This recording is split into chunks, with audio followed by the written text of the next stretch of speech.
मोटापे का वाहिद इलाज बगैर किसी दवा और एक्सरसाइज के 1 घंटे में 500 ग्राम से लेकर 1 किलो तक वजन कम किया जाएगा। नई टेक्नोलॉजी के जरिए ट्रीटमेंट किया जा रहा है SPS slimming and beauty clinic में। इस इलाज से आपको किसी भी तरह के साइड इफेक्ट्स भी नहीं होंगे।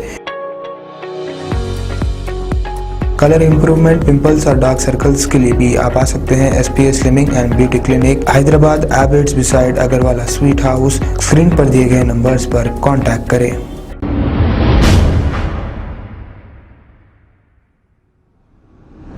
अस्सलाम वालेकुम नाजरीन, मैं हूं मोहम्मद अब्दुल हकीम। 7H न्यूज़ में आपका इस्तकबाल है।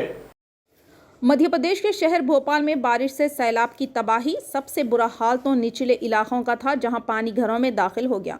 यहां तक कि मेन रोड और हाईवे की सड़कें भी झील में तब्दील हो गई। आसमानी कहर ऐसा आया, VIP इलाके भी पानी से महफूज नहीं रहे।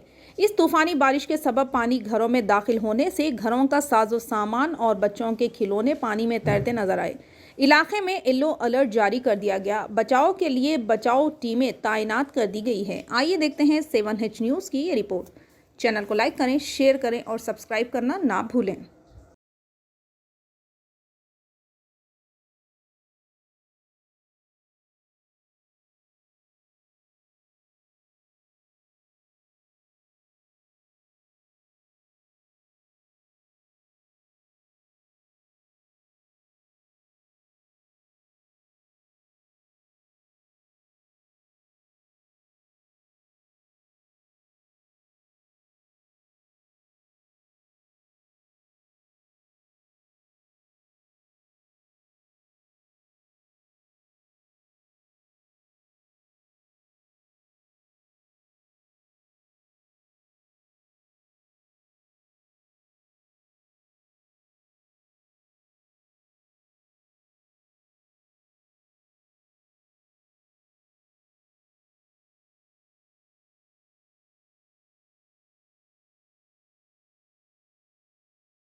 खबर है शहर की, खबर है गाँव की, खबर है सारी दुनिया की। 7H न्यूज़ पसंद आए तो लाइक कीजिए, शेयर कीजिए और सब्सक्राइब करना ना भूलें। 7H news.